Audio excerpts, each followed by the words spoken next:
What sorts of things drive you? You both are working so hard. You're activists.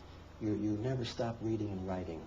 You're passionately engaged in the world, and I wonder what's driving you both. What's motivating you? What's important to you? To make you... What's important? What's important? Looking in the mirror in the morning and not being appalled at what I see. For me, it's looking out the window and not being appalled at what I see. So in other words, you're really concerned about feeling that in your life you've done all you can do to I know I haven't done anywhere near what I could do, which is why I often am appalled when I look in the mirror. But looking out the window and seeing what's there. And you feel the responsibility as an intellectual. Not as an intellectual, just a human being. As a human being. I mean, I think it's a kind of funny question. The question that ought to be, like a lot of questions, it's the wrong one. Yeah. The question that ought to be asked is, why doesn't everybody engage themselves, recognize that they're not engaging themselves enough, because none of us are, even saints, in trying to help deal with the problems of suffering people. Also, what is there in our society that makes empathy in such short supply? I'm more shocked by that in other people in every society, the inability to picture what it is like to be somebody else. Now, my profession as a novelist, I have to do that. I become other people. But I've always had that tendency, and I'm always startled when I start to talk to people who start going on about how much they hate the blacks or the Jews or the gay people, and you suddenly see there is no ability to identify with anyone else except themselves. And I suppose if I had a motivating thing, it probably would come out in an overwrought empathy and irritability at its absence in others. Now, in conversation, Gore Vidal and Noam Chomsky. I'll give you a little picture. I like to do little pictures. 2 years ago, Rights of Man in Paris, 200th anniversary, and I'm there to talk about it on television. And all the chiefs of state from all the world are there, and the whole center of Paris is cordoned off. The day after, I'm trying to get out of the hotel. Suddenly down the empty streets comes this black limousine with 2 American flags, and the presidential seal is George Bush and Barbara and the Secret Service. And they go slowly down the street, and I have to walk a couple blocks still trying to find a way to get out of there. They comes back up the street. They're lost. All their marking time. And no one had paid any attention to the Emperor of the West in Paris at this meeting. And I said to myself, this is an odd thing to see the Emperor of the West drifting around the streets of Paris. He's going to have to think of something to do. And he did. He decided to invade a little country? A war. As war is the usual diversion. His son was possibly, allegedly going to prison for his S&L efforts. The cost of bailing out the S&Ls, according to that radical paper, the Wall Street Journal, it will be slightly more than the entire cost of World War II to the United States in today's dollars. So there's a lot to divert attention from. That, to me, was the point of the war. There obviously subtext, but that's the central one in my mind. I agree with you on the diversion. I mean, there are many audiences that had to be addressed by this operation. One of them is the American population, who have to be diverted not just from the S&Ls, but from the whole growing social and economic catastrophe around them, which has been very much accelerated in the Reagan-Bush years. And in fact, after all, this is not the first time. There have been periodic episodes of exactly this sort right through the 1980s. There's been repeated huge propaganda efforts establishing some awesome chimera about to destroy us, and then we're miraculously rescued at the last minute. International terrorists, and you bomb Libya and we're saved. Narco traffickers, and you smash up Panama and we're saved. Even Grenada, 100,000 people, was set up as a major threat to our existence with an airfield, going to interdict sea traffic in the Caribbean and so on, and then we're saved and so on. And that's standard. I mean, you have to divert. You want to make sure that the population doesn't think about what's around them and maybe do something about it. Obviously, that's one audience. But the international scene, well, that's one part of it, but there's more. I think the imperial element is also significant. The third world has to be taught a lesson. They have to be taught a lesson that if you step on our toes, you don't just get beaten, you get pulverized. And in fact, the administration was kind enough to give us that story in their own words. They leaked, just as the so-called ground war, it's not a war, the ground operation was beginning, they leaked a section of a national security policy review from the early days of the Bush administration, so long before this. And it was a section on third world threats. And what it said was something like this. It said, in the case of a much weaker enemy, it is not enough to defeat them. You have to defeat them decisively and rapidly, because anything else would be too embarrassing and might undercut political support. So the trick is you find a much weaker enemy, build them up to be a major, monstrous force, menacing force. Saddam Hussein's then defeat them, or Noriega, we've done just a year ago with Noriega. Defeat them decisively and rapidly, and that's the only way you can keep political support. And that's a lesson to the third world, but it's also a lesson to the world as a whole. I mean, the United States no longer is the overwhelmingly dominant economic force in the world as it was for many years. It's now just one of three. But in military force, it ranks supreme, and it has every reason to want confrontations in the world shifted to the military arena, because the domain of force is where the United States is dominant, and you play your strong card in any confrontation. U.S. card happens to be force. Furthermore, it's more intricate because the U.S. no longer has the economic base to carry out the traditional role of third world intervention.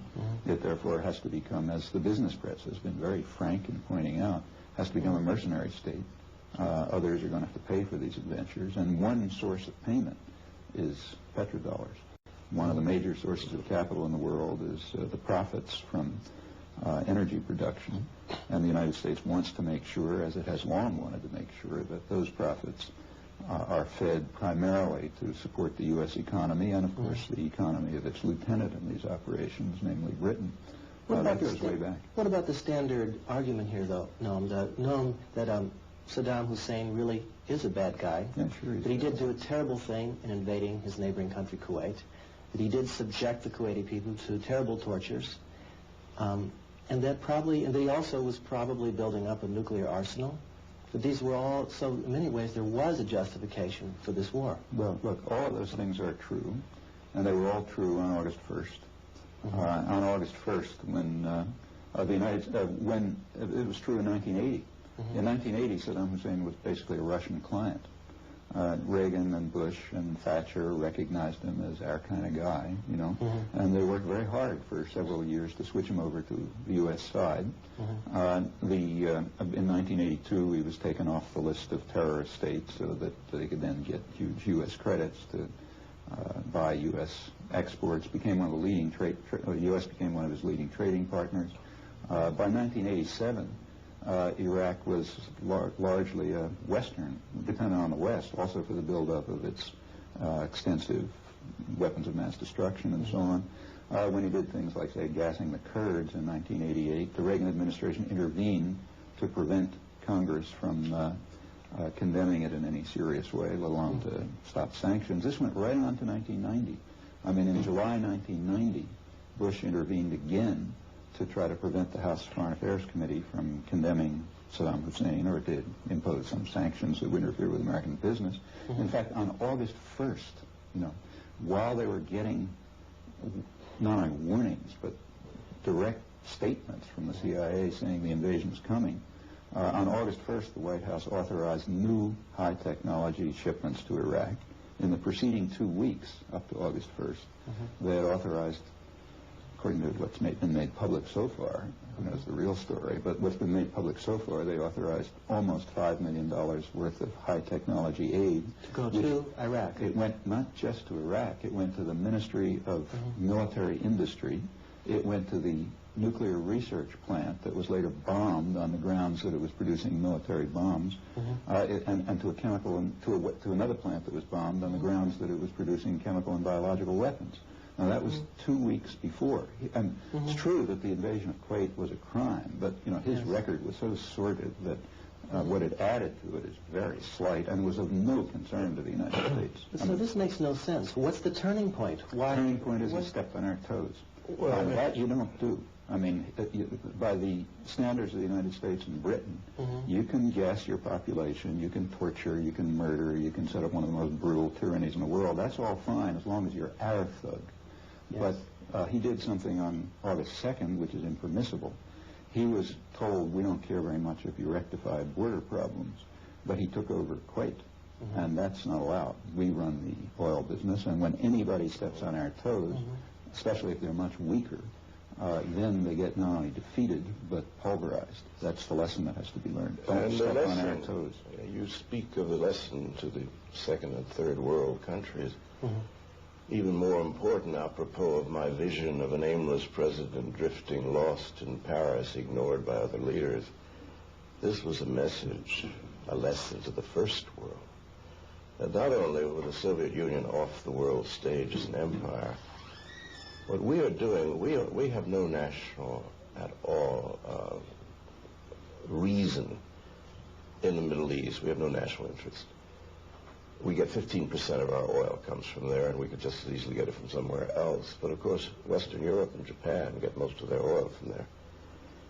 I think, I don't believe that American administrations are very good at planning or indeed thinking, and they're generally rather ignorant, but I suspect that this is not only a message to Western Europe, but to Japan, that we are going to be a permanent military presence in the Middle East, and that's where the oil supply is.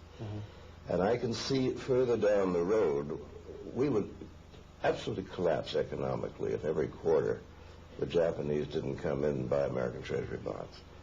I could just see the Bank of Japan dragging its feet, or the Bundesbank, and the United States clearing its throat and starting to talk about oil prices.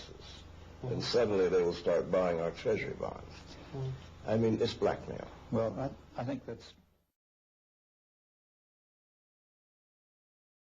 Suddenly they will start buying our Treasury bonds.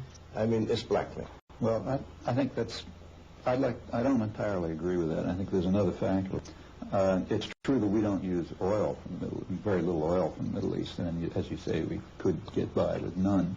On the other hand, the profits from Middle East oil are a major factor. Oh, the oil companies, yes. Not just the oil companies. Not just the oil companies. The profits made by the client states.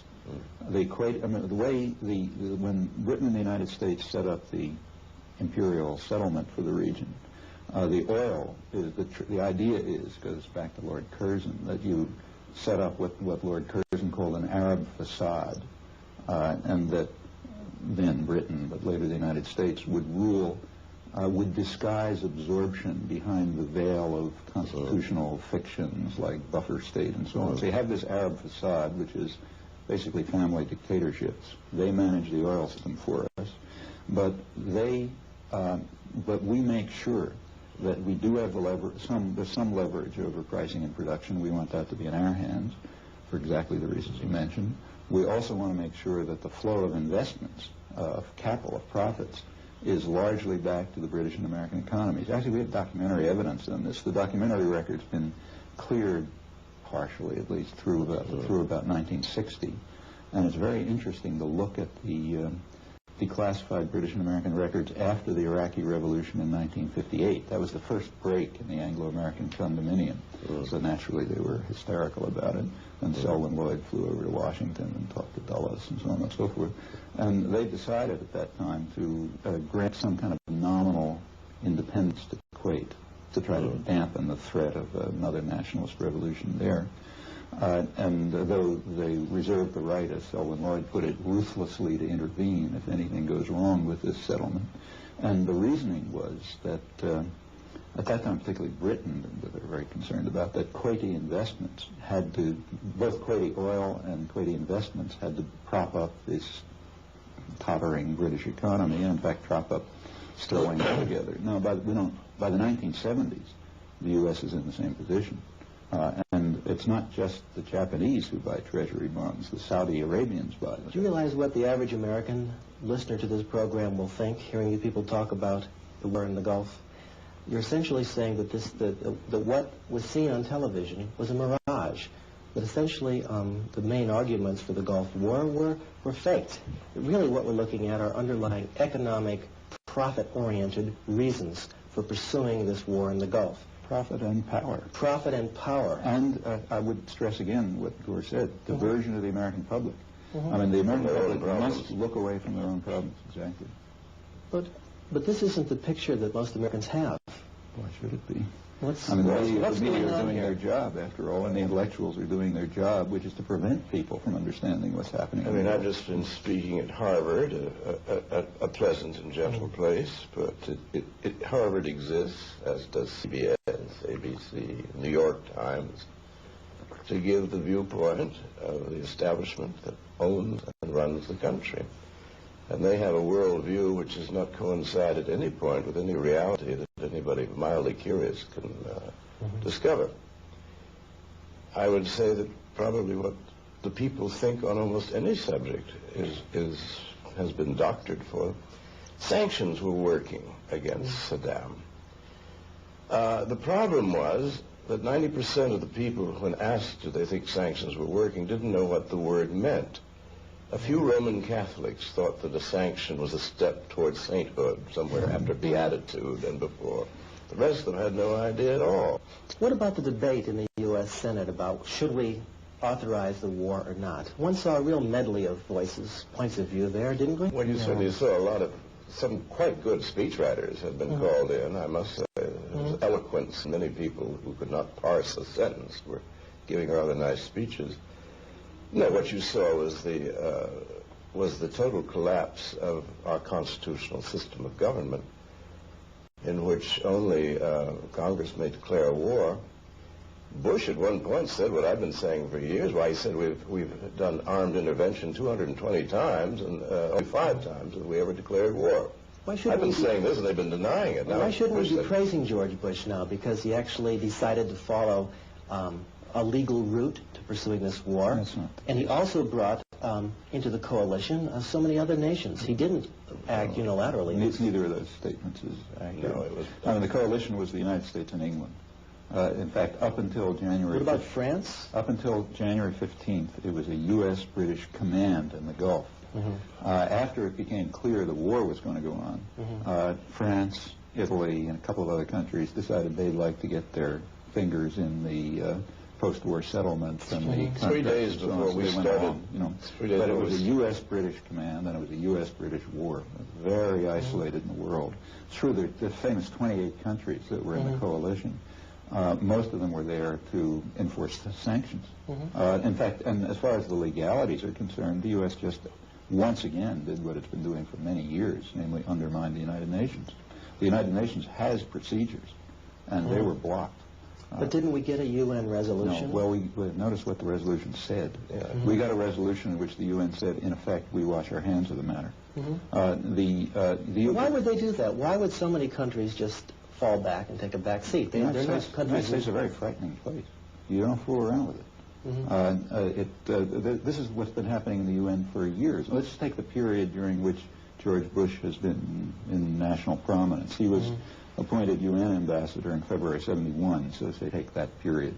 During that time, the United States has vetoed about 2/3 of the Security Council resolutions that have been vetoed by the United States.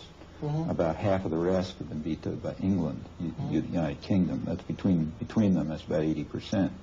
Way down in third place is France, and fourth is the Soviet Union. The United Nations, the same as in the General Assembly. I mean, you get votes in the General Assembly like 150 to 1 or 140. We've also placed to ourselves outside the law. We made it very clear over Nicaragua when we were called before the International Court at The Hague, which we'd helped set up at the beginning of the century, over mining the Nicaraguan harbors, and we said we don't recognize the court at The Hague. No, we're rejecting. Right now, we're rejecting reparations. This is the one country that's rejecting reparations. Meanwhile, calling on Iraq to pay reparations. But in this current case, if you look closely at what happened at the UN, I think it was another case in which the United States and its English lieutenant succeeded in subverting the United Nations.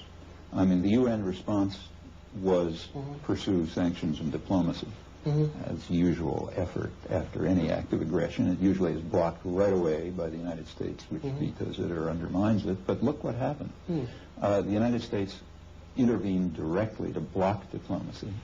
I think sanctions probably already had worked. I mean, But you know, we didn't have to go for, in the past, the American presidents wouldn't have gone for UN support in any case. Yeah, but look, this was a Isn't this a turning point for the American empire? No, it's a big operation. I mean, this is not like invading Panama. Well, we don't ask anybody what they think. We just invade Panama. This is 500,000 troops in the most sensitive area of the world, which everybody's concerned about. You have to get at least the pretense of a cover of support. And in fact, after a lot of arm twisting and pressures and threats, they succeeded in getting the Security Council to abdicate.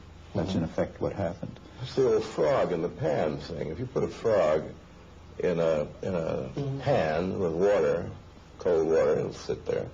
You can heat it up until it becomes boiling, and the frog will feel nothing. As it is happening so gradually, the frog adapts to each change of the water. The end of it is a dead frog. But he has not had any anxiety about it. Well, so I sometimes think our people are the frog in the pan, that things are going very badly for the economy, for the average person, and no one's doing anything about it. And we have the politics of diversion, which are foreign adventures, and we have a irresponsible, to put it mildly, press. Has the empire really run out of gas? I mean, are we at the end of empire now, or are we just in a middle phase? Do we have another 50 years of diversionary tactics abroad? Oh, the empire ended in 1950 when we were defeated in Korea. That was really the end, and the Russians got the atomic weapons. There was then parity. Once there's parity, you're not the world empire. You may be a world empire.